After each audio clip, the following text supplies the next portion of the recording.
My name is Jonathan, and welcome to the Haystack. Today we will go over some of the Ojibwe or Anishinabe language and their seven grandfathers' teachings, and I'll share some insights of a literal interpretation of Adam-Ondi-Ahman, as is given in the Ojibwe language. I hope you enjoy. Thank you. The teachings of the seven grandfathers are among the most commonly shared teachings in Native culture. They hold great significance to the Anishinaabe people and are considered to be the founding principles of their way of life. I'm going to try and pronounce some of these. The first one is Nibwakawin. Nibwakawin. Wisdom. It is beaver. To cherish knowledge is to know wisdom. Wisdom is given by the Creator to be used for the good of the people. In the Anishinaabe language, this word expresses not only wisdom, but also means prudence or intelligence. In some communities, Giken Dasoin is used in addition to wisdom. This word can also mean intelligence or knowledge. The second teaching, Zaagi Iduin, love, eagle. To know peace is to know love. Love must be unconditional. When people are weak, they need love the most. In the Anishinaabe language, this word with the reciprocal theme idi indicates that this form of love is mutual. In some communities, giza wendwin is used, which is in most contexts means jealousy, but in this context is translated as either love or zeal. Again, the reciprocal theme idi indicates that this form of love is mutual. The third grandfather teaching, Mina'aden Dam Moin. This is respect, the buffalo. To honor all creation is to have respect. All creation should be treated with respect. You must give respect if you wish to be respected. Some communities instead use Ozehib, Ozehib, Ozehibwa Den Ninduin or Manazun Ninduin. This is to go easy on. When they hunt an animal, the deer, rabbit, it is the rabbit, the deer, the buffalo that shows also a reciprocal respect, and they go easy on the man. These are their relatives. We are their relatives. We have a value for life, so they go easy on us, and we go easy on them. The fourth grandfather teaching, A'akoede Owen, bravery, the bear. Bravery is to face the foe with integrity. In the Anishinaabe language, this word literally means state of having a fearless heart. To do what is right, even when the consequences are unpleasant. Some communities instead use Jungandizuin, state of having a strong casing. Jungide Ewin, state of having a strong heart. The fifth grandfather teaching, Guayakwa Dezuin, honesty, the raven. Honesty in facing a situation is to be brave. Always be honest in word and action. Be honest first with yourself, and you will more easily be able to be honest with others. In the Anishinaabe language, this word can also mean righteousness. The sixth grandfather teaching, Daba'aden Dizuin, humility, the wolf. Humility is to know yourself as a sacred part of creation. In the Anishinaabe language, this word can also mean compassion. You are equal to others, but you are not better. Some communities instead express this with Beka'ade Dizuin, which in addition to humility, can also be translated as calmness, meekness, gentility, or patience. The seventh grandfather teaching is Debawewin, truth, the turtle. Truth is to know all of these things. Speak the truth. Do not deceive yourself and others. In these seven grandfather teachings, it's believed that this these themes of their life, these meditations and teachings, that they reciprocate and extend not only to the third and the fourth, but the third and the fourth generation, being seven generations. That what your actions you do now will have an impact on seven generations from now. A holy completion. That what you say and do truly matters, just as the prophet Russell M. Nelson has stated. What we say and do truly matters. These seven grandfather teachings are given to the Anishinabe people to guide them. It's what has been the preserving nature of the native peoples, that when they did not go easy upon others, or the white skin, the Westerners came in from Europe, that contention arose. And this is spoken of in their prophecies, their seven fires prophecy. And when they went to serve and to help, they not only helped preserve the Westerners coming over, but they preserved themselves in a way.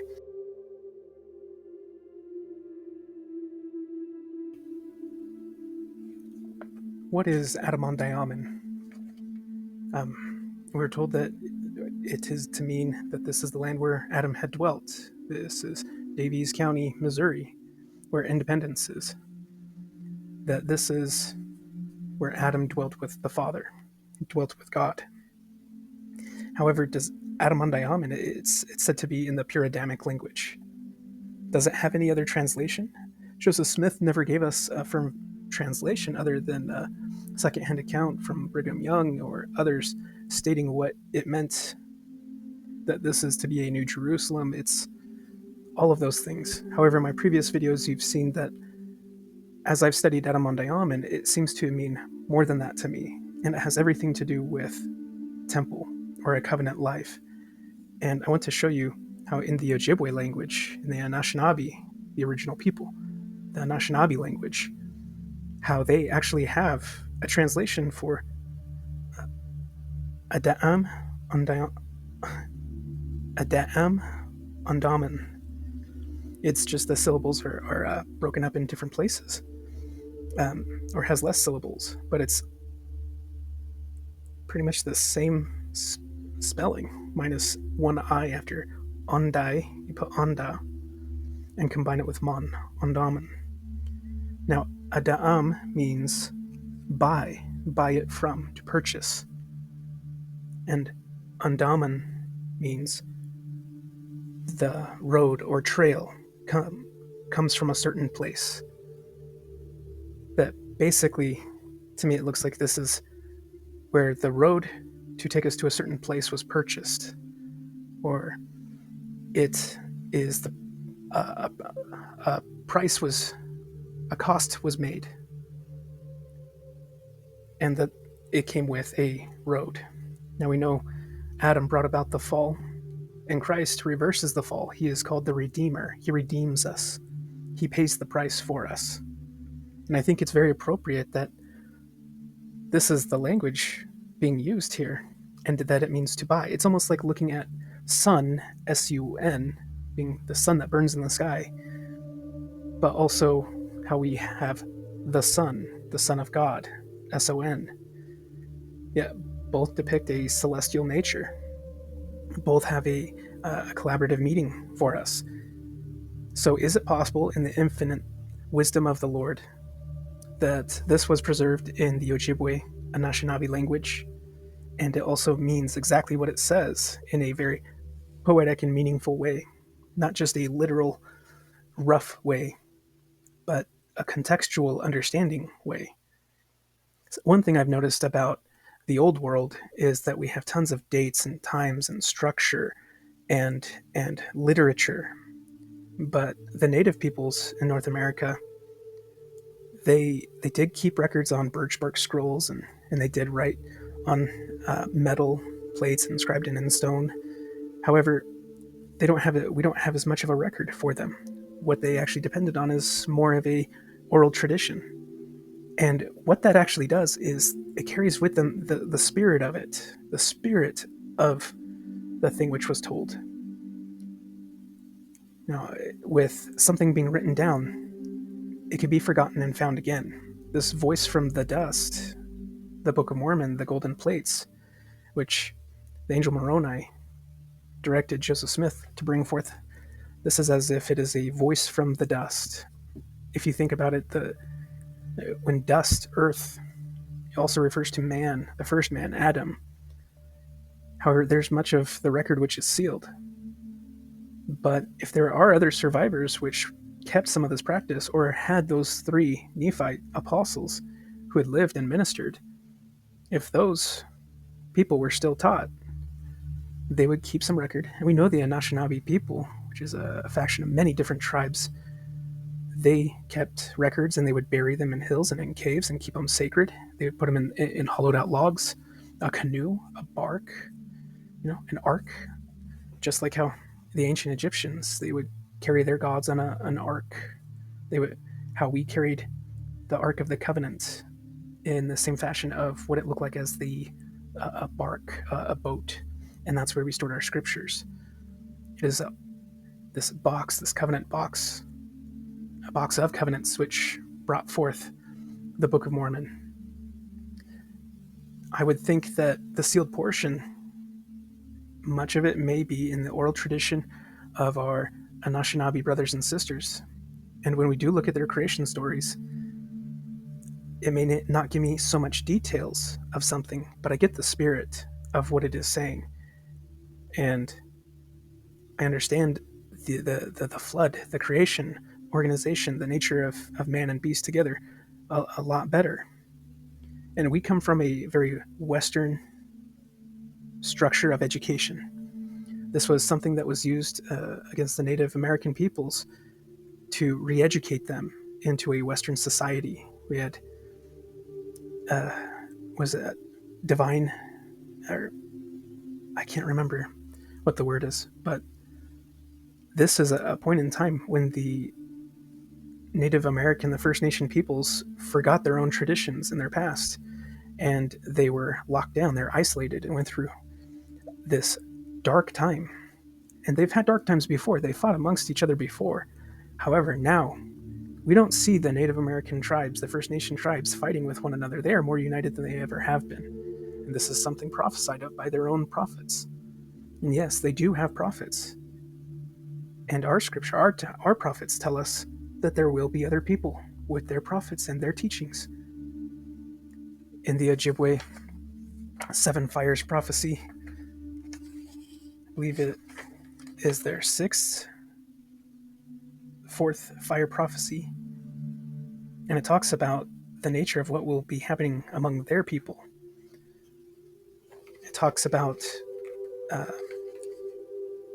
white-skinned people or Gentiles or other people who will come, and that their actions will basically be steering the ship, will be steering how things will go. But these Anishinaabe people will strive to have that spirit of Isaiah, to remember their fathers. And their fathers will cry from the dust, cry from their records, to reach back out and teach them the old ways. Their own elders will have to remember and have to be encouraged to remember. And in their prophecy, it speaks of how the white-skinned people, if they come with weapons, if they come with a sorrowful face, if you cannot trust them. But if they come seeking knowledge and wanting to share knowledge, which is exactly who we are as Latter-day Saints, I have the greatest interest in the Ojibwe Anishinaabe people and their history. because it looks like a pattern of prophecies, almost like how Isaiah writes. It seems like these are the same style of prophecy types which occur in a cycle with them, but to an end point. That the seven fires from our Book of Mormon, it looks like the seven fire prophecy has occurred, but it likely occurred even after the death, after the end of our record of the tribes people here. And I do say, yes, North America, that when they speak of things like Za'agedouin, love, or the eagle, or Zighawenduin, the love or zeal, part of it's like a combination of these seven teachings of their grandfathers: the wisdom, love, respect, bravery, honesty, humility, truth, that these embody charity, not charity as the world defines it, not give people money, feel sorry for them, anything like that, but charity as we as Latter-day Saints understand, which is the pure love of Christ, that we are willing to give of ourselves, that we are no better than one another, that inasmuch as we do unto the least of these our brethren, we have done it unto our God. The Ojibwe, the Anishinabe people, they say, hello, all of my relatives. And they speak to nearly anybody because they see all living creatures, all plants, animals, everything, different peoples. These are relatives. And the thing is they are far closer relatives to us than we think, than probably even they think. Maybe they do know. But their DNA, their haplogroups, connect to the Great Lakes area and then directly back to Nazareth, the whole area, Syria, Turkey, Jerusalem. There's no chain of that anywhere else. It's like they were in one place and then now they're in another, and it's concentrated in only those two places upon the earth. You cannot tell me that these are not the people from the Book of Mormon. It is impossible to try and sell that to me. You say that it's from an ice bridge or something before, but then we would see it everywhere, wouldn't we? No, these are the people from the Book of Mormon. Their own teachings, their own creation, their flood myth, everything. It connects so perfectly. They may use animals in some of these aspects. And we see this with many different teachings and creation stories all over the world. In India, Egypt, everywhere. They attribute an animal to it, or a hybrid animal-human. Here they tend to have a shapeshifter, but the animal is to depict the nature of that it's to depict also an idea or a teaching, like how many will think of a certain prophet from the past and attribute that prophet to a particular style of teaching or a particular theme, that these animals have themes, and it's no different than the things that we learn in Scripture, that they're teaching you. I believe that some of this stuff is the sealed portion, not given us with dates and everything, but it gives us the spirit or the nature of the change of things which have happened. Now, the native First Nation peoples have been humbled to a point where they no longer fight one with another, and they try not to be provoked by anybody else. When difficulty comes, when Babylon rages and people become so idolatrous in the worldly things, gaining money, ambition, all these things, that will not last. It'll all come crashing down. We know that it does by the book of Revelation, by the Old Testament, and Ezekiel, Isaiah, the Book of Mormon. It all tells us this. Their own teachings share this as well. It's parallel with one another. Like, more parallel than I've seen other teachings from other nations and other groups. And so there is to be a new people which come among the Anishinabe people, according to their seven fires prophecy. Who are these new people? Who will have to gain the trust of their elders, because their elders many bridges have been burned. Well, I can tell you right now, they've gone through the period in the 1600s where they first encountered white-skinned Westerners, and 200 years later, they're driven out and put on reservations. And in those reservations, completely isolated and are given Western style of teaching and education, which breaks down everything that they have known. And now they're having to relearn everything. And the big thing is, the big change I've seen is in some of these teachers who I've listened to, they said it was learning the language was gave them a change of heart. And I can tell you, me learning any of these other languages, whether Hebrew, Egyptian, or Ojibwe, not that I know any of those, just that I have a strong interest and I study them quite a bit. I don't have a very good do a very good job of remembering everything, but this this has given me a massive change of heart, like how studying the scriptures and understanding how the world's definition of things is far different from a scriptural definition or a historical context. It's like learning another language.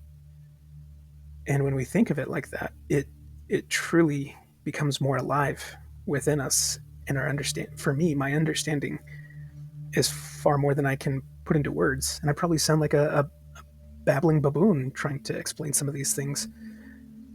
I get so excited, I feel like a child, and I love it.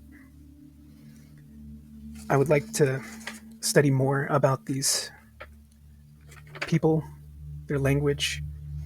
One thing I did look at was I've gone through many of their common words and phrases and seen patterns and root words, kind of like how in Latin languages we have root words, and you kind of get a theme of what idea is being given and whether it is a verb or action word or is plural, and you kind of start to get a hang of it. But I mean, it's hard to remember everything.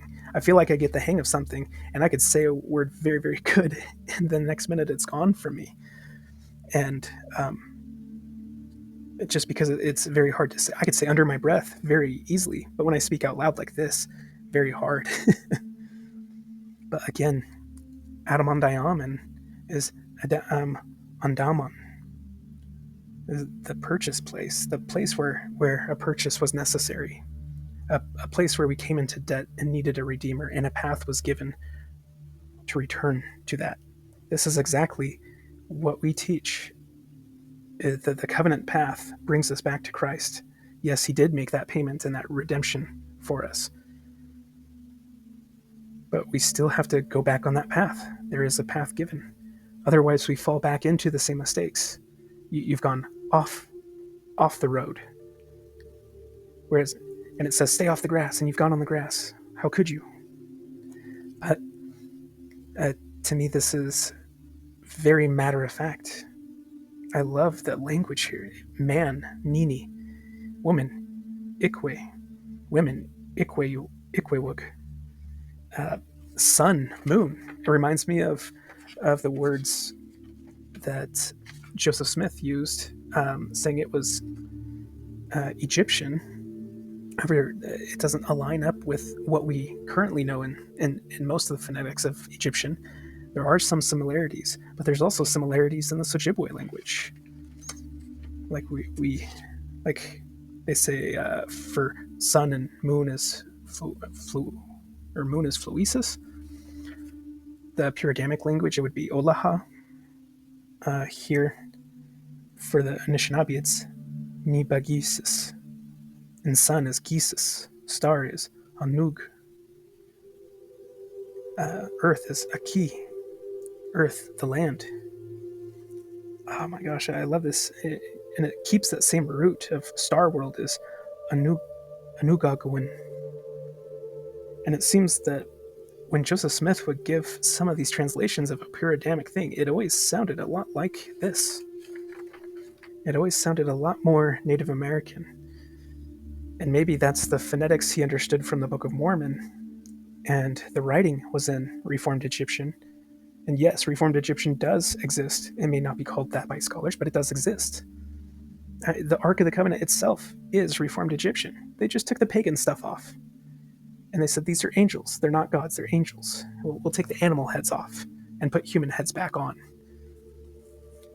They're celestial beings, nature. They're servants of God, of a greater God. I want to thank you for listening today and invite you to like, comment, and share. I'd like to hear what you have to say on the subject. If you are an Ojibwe, First Nation, Anishinaabe person yourself, and you have more insight you would like to share or even do an interview, please let me know and comment, and we'll arrange that. Um, Tell me, what have you learned? And as the Anishinaabe say, thank you, miigwech.